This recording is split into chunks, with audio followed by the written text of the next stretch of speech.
ధర్మాధార ధర్మమునకు ఆధారభూతమైనది. ధర్మాలంటే లక్షణాలు, స్వభావాలు, జీవన విధానం అని కూడా అర్థం ఉంది. ఒక ప్రదేశం యొక్క ధర్మానికి మరో ప్రదేశం యొక్క ధర్మానికి పోలిక ఉండకపోవచ్చు.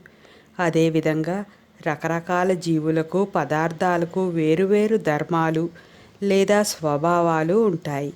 ధర్మాన్ని ఆచరిస్తే అది మనల్ని రక్షిస్తుంది. అదే ధర్మాన్ని దెబ్బ కొడితే ఆ ధర్మమే మనలను శిక్షిస్తుంది.